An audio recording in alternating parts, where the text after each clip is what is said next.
What's up, C Squad? It's Nigel C. And Daddy C. I'm Daddy's son. Kick Talk. Today we're kick talking about the OG. This is the OG, right? 35 years in the making. A shoe that I've loved since way back in the day, but we got it today in hand. It is the Air. Time out. What's the difference between OG and retro? OG and retro. OG is just the original, right? Retro is a remake of the OG. Like, I'm the OG. You would be like the retro. I'm the retro. You the recreation, right? Okay. You know what I'm saying? Not quite the same, similar, from the same line, inspired by the original. The child. You know what I'm saying? I understand. Yeah, but almost like a duplicate, carbon copy. You're not a carbon copy, but you get what I'm saying. Anyway, we're talking about the Nike Air Trainer 1. Man, this is a shoe that I have loved for a long time. We did all that for some trainers. Dude, let me tell you something. Oh, before we pull the shoe out. So this shoe started the trend, the genre of cross trainers, right? So Tinker Hatfield, you know Tinker Hatfield, right? So people that work out? No. So cross trainers. CrossFit. You're thinking of CrossFit, right? CrossFit. CrossFit is a springboard from cross training, and what people wore on their feet were called cross trainers. And in, like in England, they call shoes trainers. Like my trainers, it comes from cross trainers, right? But they call everything trainers now. But cross training as a thing wasn't a thing in the mid '80s. And Tinker Hatfield, thought about going to the gym with different purposes, right? Different days. He'd have a duffel bag. He'd have his running shoes, and he'd done some running, hit the treadmill, whatever. He'd have shoes for lifting. He'd have shoes for playing basketball, right? All different types of shoes. Yeah. So he said, let me create a cross trainer that can mesh and that can be used in all these different activities. And hence, the Air Trainer 1 was born. Woo-wee. I love this shoe, man. This shoe is 1987, redone. Yeah. They really did it to spec. I mean, first you got the old school box. Let's talk about that for a second. The old school box, I'm sorry, we can get more to the shoe, guys. But it's just the old school Nike box. I haven't seen this type of box in a long time. Wow. The stripes on the bottom half. This is the old Nike box of old. This pair I picked up from Undefeated. See the tag there for $120. So this old school box, this says on the front, Nike sports shoes are manufactured to the exact specifications of champion athletes throughout the world. And they did it in French for you. I'm not going to try to speak French. Well, I got you. No. For my French-speaking viewers. You just read it. Okay. And then we got your label. And of course, again, I'll purchase these on Undefeated's website, undefeated.com. But that's the box. I know we don't wear boxes, but I just like that because they really threw it way back to the box itself. So the Air Trainer 1. Nigel's probably looking at this like, yeah, this looks like something. You don't know, you're not sold on it, huh? Just at the outset. Nope. The color. I'll give you a little more history on this shoe in a minute. Okay.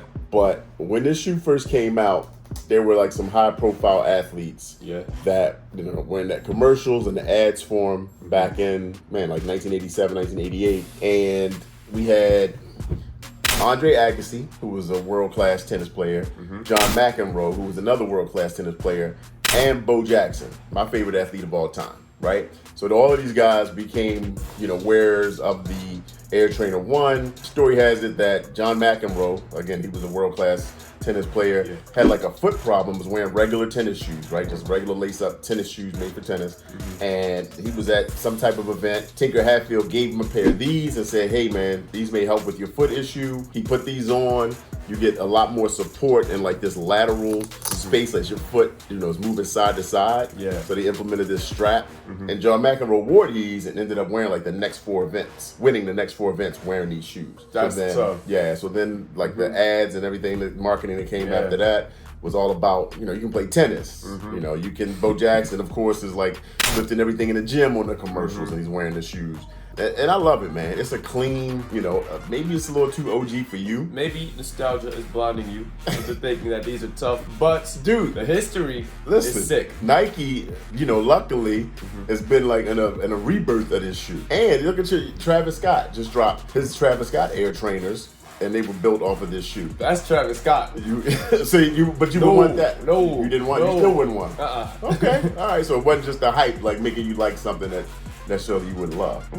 Okay. Never ever. Never ever. Never ever. Okay, you got that. All right. Well, I mean, hey, the shoe itself for me, man, I love it. It's clean. The colors are simple. I love the gray. They give you some gray, like nubuck, low. Low is not really suede. This is a nubuck there. The white leather could be better, but it's just a basic flat leather.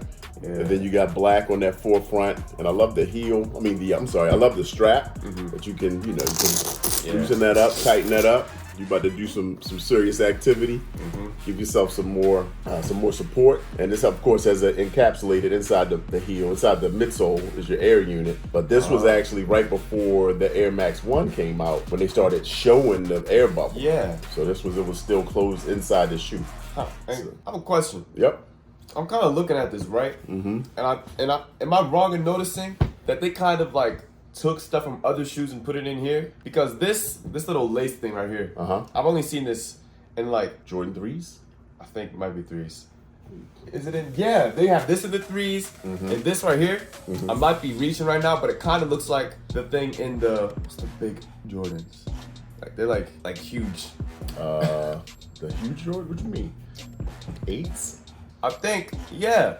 Like this is from the 8s, this is from the 3s. And it's an Air Max with the strap and the Air Force One right here. The weight at the front. I mean, right, it could be a little bit but I mean, I guess that's just the way they built the shoe. But typically, most of those shoes you're talking about came after this. Really? 87. Yeah, 87, the Air Max 1 was just coming out as well, along with this shoe. The Jordan 3 would have been, hey, here you go, Jordan 3, 1988. 1988, yep. So this was after that.